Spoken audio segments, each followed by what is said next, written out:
Okay, we'll now hear from Craig Dwyer. Craig is Avid's Vice President of our Global Cloud and SaaS practice. Craig and his team are focused on helping clients benefit from the open world-class tools and infrastructure developed by Avid and its partners. The solutions focus on enhancing creativity and efficiency in the rapidly changing media and information management environment. With an emphasis on cloud and SaaS migration, the cloud and SaaS practice guides clients on their transformation and adoption journey and provides industry expertise to accelerate implementation and reduce risk.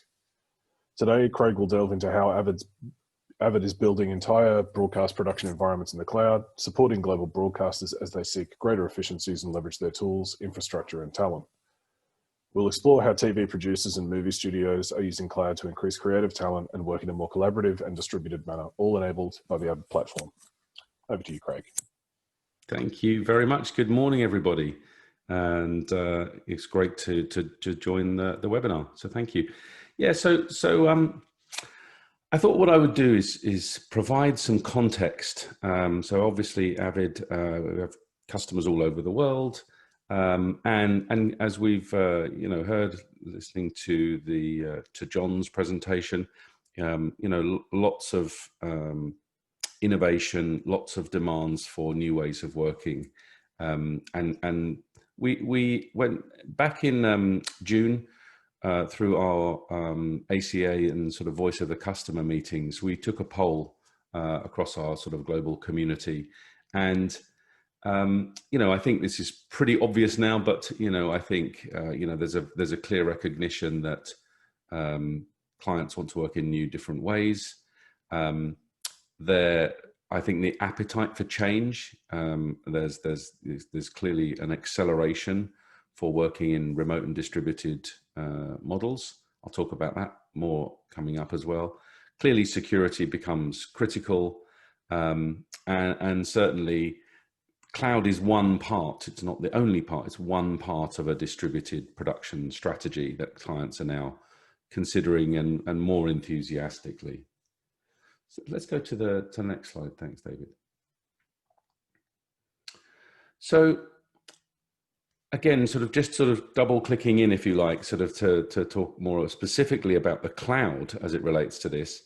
We've been doing a lot of work over the last really 4 years from a cloud perspective, working with our lighthouse clients, doing a lot of innovation, not just in editorial, but also picture and sound, so Pro Tools as well as Media Composer related. And a lot of clients, I think, were beginning to recognize there were real opportunities. The reference I've got, this document, The Evolution of Media Creation, was actually published the end of last year, and is really sort of suggesting, from the Movie Labs group, that there's a sort of 10-year horizon for moving to the cloud.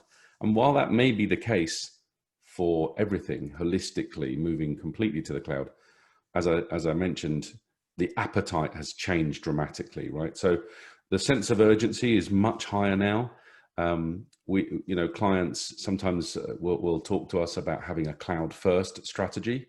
And really, that's fundamentally pivoting the way that they think about designing, deploying, operating their infrastructure, where the cloud becomes really the sort of key concept that they are working to, the lens that they're looking through to enable these new sort of use cases and workflows. So I think if you just sort of click to the next one. Yeah, thank you. Thanks, David. So what we've heard from our clients is that they really have a set of challenges. Again, we've touched on some of these already, right? Wanting to distribute workflow, distribute their work resources. They see the cloud as being very flexible, so being able to work on demand and sort of fill elastic requirements like an ad hoc event or a production, for example, where it could be more analogous to renting a facility, a truck, an edit suite. Being able to use the cloud for that sort of sometimes called burst capacity.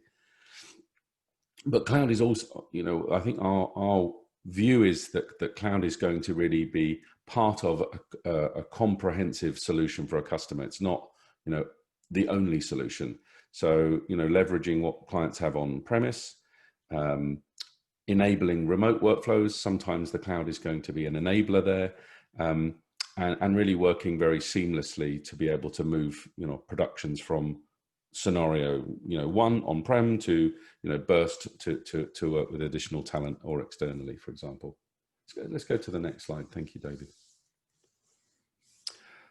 So just wanted to again, we've already heard from Jeff this morning, but just to be crystal clear, sort of the cloud and the SaaS strategy is really the centerpiece and driving a lot of innovation strategy for Avid. So this isn't the sort of peripheral thing that we're working on. It really, is something that sits at the center of our long-term strategy, is to enable really that empower our creative users, our sort of production pipelines, to leverage the cloud in a sometimes we call frictionless, seamless experience for our users. We're trying to remove all of that sort of IT data center cloud from the creative teams, and make sure that they basically stay in their tool set, in that tool chain, and using the cloud to kind of leverage efficiency, collaboration, but do that in a way that's really in their context,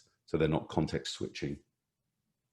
So let's double click. So there are kind of really 8 areas when we sort of go into the next level of detail that sort of are informing all the work that we're doing around cloud. So enabling production work with anyone, anywhere. I think John pointed to the ability in Media Central, for example, to be able to, have somebody interacting with a sequence of content production, on their mobile phone, on a non-mainstream computer device, if you like, or on a sort of thick device. So clearly there's a lot of appetite for that, right? Just checking in, remotely, but also sort of in a globally distributed manner. I've already mentioned the seamless interaction. I think you could sort of see in sort of the end of Craig's presentation, we sometimes forget, the criticality and importance of keeping the metadata, genealogy, sort of preserving metadata. It's becoming, I think, more and more obvious to people, the value. So keeping the metadata through that life cycle, through that pipeline, managing all of that, whether it's from on-prem systems, cloud systems, and very much across the entire life cycle, from kind of camera and dailies to archive and distribution. There's obviously, we've been talking a lot about use cases where we, are doing editorial for news, as an example. Obviously, there's a lot of interest around edit while capture, live production. So that's sort of a centerpiece of what we're working through as well. We, of course, in many cases, our large clients are expecting that we meet or exceed industry standards. So we have been doing a lot of work with even the Hollywood studios, who have a very, very high bar for security and securing their content, as you can imagine. So we can deploy even at that sort of level of scale and complexity. The other thing that's interesting is the cloud allows us to leverage a number of layers or tiers within storage. So we're using that to match sort of performance versus cost. So right the way down into sort of archive tiers with a sort of longer term retrieval SLA, all the way up to sort of high performance real-time Nexus sort of performance. So getting more in Media Central, orchestrating the work and moving assets across tiers. I've talked a bit about hybrid already. And of course, actually the cloud has the ability to auto scale, gives us a lot of reliability and fault tolerance as a byproduct as well. So let's go to the next slide. So obviously, Avid, we have a heritage of bringing together an on-premise environment, bringing teams together, creating an environment that allows the creative and production teams to work seamlessly together.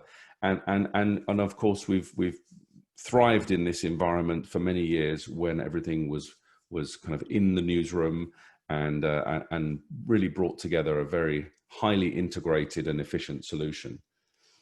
But the sort of the interesting aspect, if we go to the next one, thank you, is now we need to sort of rethink that environment in a distributed manner, right? So many of our news clients are asking for much richer collaboration experiences. And again, as Craig mentioned, the new sort of collaboration application we built allows us to do teamwork distributed. And fundamentally, we still have the same access to the same tools, but now we need to layer in this remote working, distributed working scenario.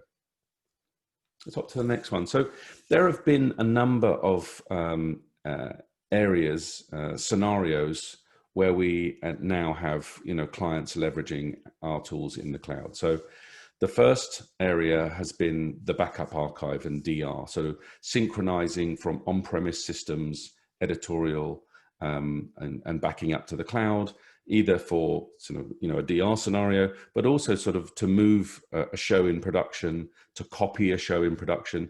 If you're doing global production, perhaps shooting in Europe, post-production in Hollywood, you want to be able to orchestrate the moving of those assets, and the cloud becomes, a very valuable cache and transport mechanism.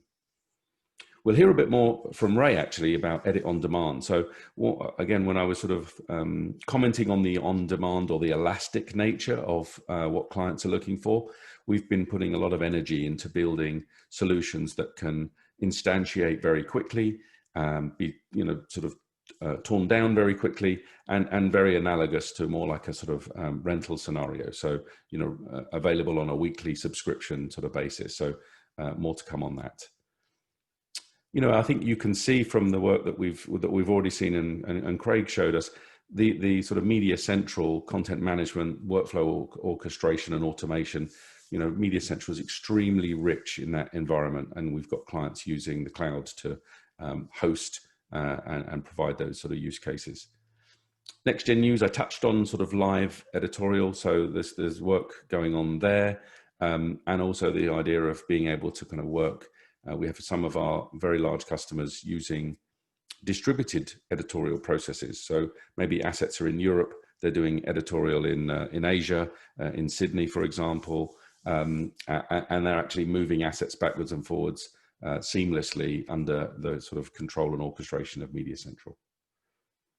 Right, let's go to, I wanted to provide a little bit of insight, if you like, if you're looking at the cloud, just through the many hundreds of engagements that we've had now with clients, some of the kind of key areas where we see clients, sort of their observations and, ours with them. So firstly, in operations, I've already touched on it, but, some real flexibility in terms of how quickly we can deploy systems. So literally in a few hours, you can have a multi-site editorial and storage solution instantiated.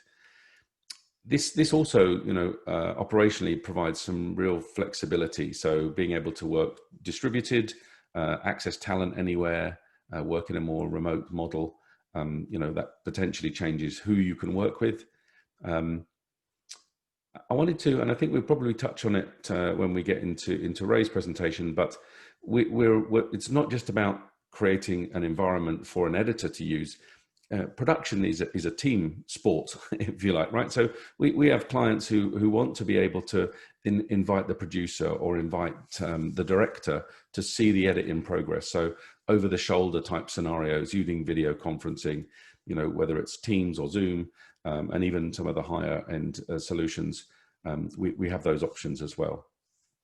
But once we've got clients using those sort of scenarios, then I think what we're beginning to also see is, clients want to be able to understand how do I interact with Avid, and where do I sort of, why do I fit? And we've got everything from, what we call no touch, which is the on-demand solutions, or the Pro Tools, Collaborate.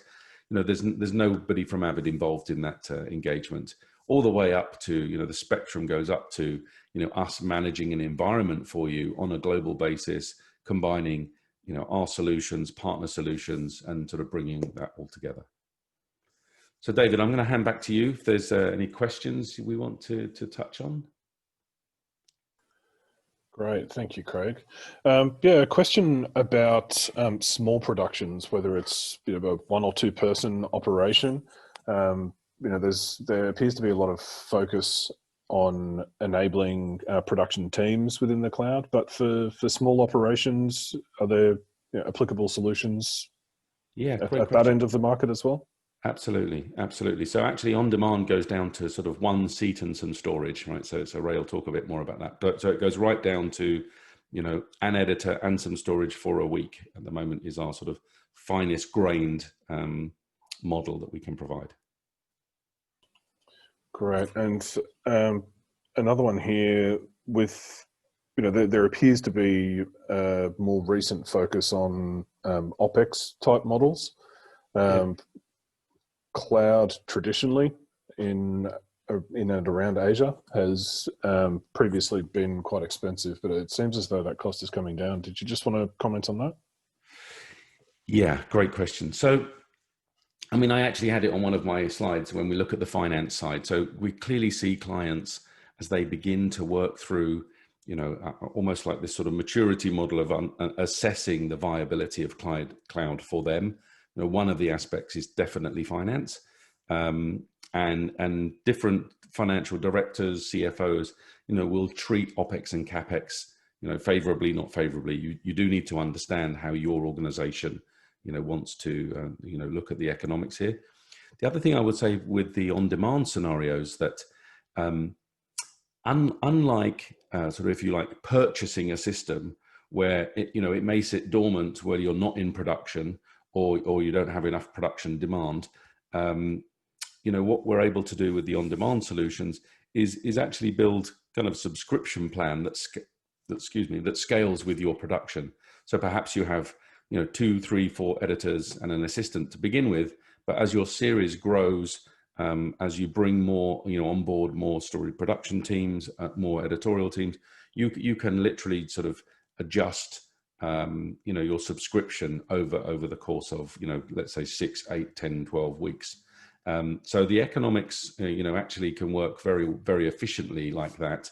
And then of course you can sort of move to just, keep everything in an archive tier and just have Media Central, to browse your assets, to have your library managed. So, work with us if you're looking at those sort of economics, and we can help you kind of really start to think through, how this all fits together. You don't need to buy, if you're eventually going to end up with 20 editors, 10, a petabyte of storage or whatever it may be, 100 terabytes of storage, you don't need to start with that. Your production will gradually grow, and you can sort of onboard more capability in line with your needs.